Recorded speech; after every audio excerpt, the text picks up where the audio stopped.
ایک پرانے زمانے کی بات ہے کہ ایک بہت بڑے ریگستان کے بیچوں بیچ ایک چھوٹا سا نخلستان تھا۔ وہاں ایک پرانا درخت تھا جسے حکمت کا درخت کہا جاتا تھا۔ مشہور تھا کہ اس درخت پر 100 سال میں صرف ایک دفعہ ایک سنہری پھول کھلتا ہے اور جو اس پھول کو حاصل کر لے اس کی قسمت بدل جاتی ہے۔ 3 دوست زید، عامر اور سعد اس پھول کی تلاش میں نکلے۔ جب وہ نخلستان پہنچے تو وہاں پھول کی بجائے ہر طرف سونا اور ہیرے بکھرے ہوئے تھے۔ زید نے جیسے ہی یہ دیکھا اس نے اپنا جھولا بھر لیا اور کہا مجھے آگے جانے کی ضرورت نہیں، میرا مقصد مل گیا۔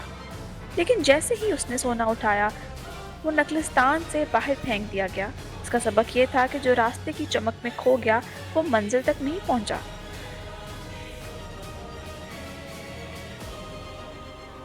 اب عامر اور سعد آگے بڑھے۔ اچانک ہوا میں ایک پر اسرار آواز گونجی، میں وہ ہوں جو بولتی نہیں لیکن سب کچھ کہہ دیتی ہوں، میں وہ ہوں جو دکھتی نہیں لیکن دلوں کو جوڑ دیتی ہوں، اگر تم مجھے پہچان لو تو تم آگے بڑھ سکتے ہو۔ عامر نے کہا یہ ضرور شہرت ہے مگر رستہ نہیں کھلا۔ سعد نے تھوڑا سوچا اور دھیرے سے کہا خاموشی۔ جیسے ہی اس نے یہ کہا ریگستان کی تپش ختم ہو گئی اور ٹھنڈی ہوا چلنے لگی، کیونکہ اکثر وہ باتیں جو زبان نہیں کہہ پاتی خاموشی کہہ دیتی ہے۔ آخرکار وہ دونوں اس درخت تک پہنچ گئے جہاں وہ سنہرا پھول کھلا تھا، لیکن وہاں ایک عجیب بات ہوئی۔ پھول صرف ایک تھا مگر لینے والے 2 تھے۔ درخت سے ایک آواز آئی، یہ پھول صرف اسے ملے گا جو اپنے دوست کے لیے اپنی سب سے پیاری چیز قربان کرے گا۔